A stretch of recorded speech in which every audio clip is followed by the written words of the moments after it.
Good morning বন্ধুরা, দিদিভাইয়ের আবার একটা নতুন ব্লগের সবার আমন্ত্রণ রইল। দেখে নাও, এই যে সোনার মা ঘুমাচ্ছে, আর আমি কি করলাম, চট করে আজকে রান্নাটা সেরে নিচ্ছি। চলো তাহলে, এখানে ডাল সিদ্ধ করছি, এটাতে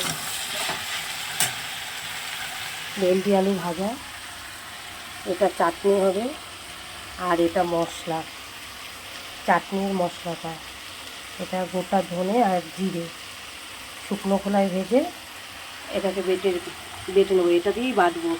আর শিলটিলকে ধরবে, এখন শিলটিলকে কেউ বাটে না, চলে এটাকে বাটি।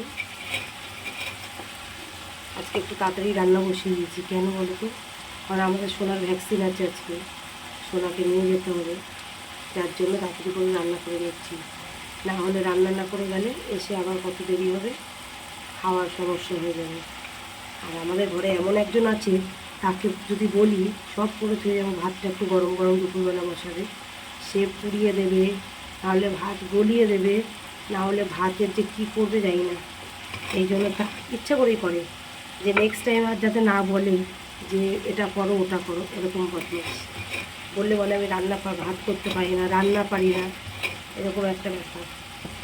তা সোনা ঘুমাচ্ছে, আমি ভাবলাম যে তাড়াতাড়ি করে ফেলি, এখনো চা বসায়নি, চা বসাবো।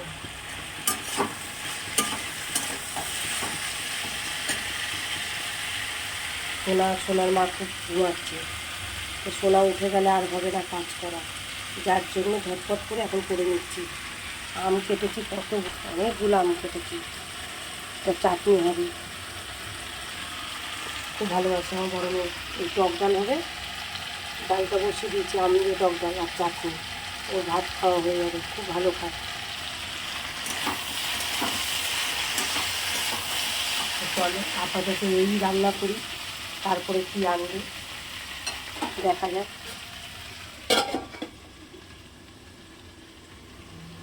ডাল আর ভেন্ডি ভাজা, ডাল করছি, টক ডাল করছি, আলু আর ভেন্ডি দিয়ে ভাজছি, আর চাটনি করছি। আপাতত এটুকু করে রেখে যাব, তারপরে যদি মাছ আনে পরে বেলায় দেখা যাবে। মাছ আনবো আজকে, চুপ করে উঠে চলে গেল, সেই বুঝে করবো কিন্তু। চলো তাহলে, দুষ্টু এখনও ঘুমাচ্ছে, দুষ্টু উঠে গেলে আর একজন, দুষ্টু যদি উঠে যায় ও গিয়ে সোনাকে তুলে দেবে, সোনাকে আর ঘুমাতে দেবে না, ও আর সোনাকে ঘুমাতেই দেবে না কিছুতে, যার জন্য দুষ্টুকে আমার,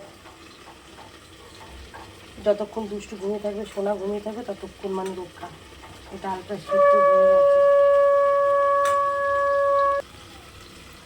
চলো ডালটা সিদ্ধ হয়ে গেছে,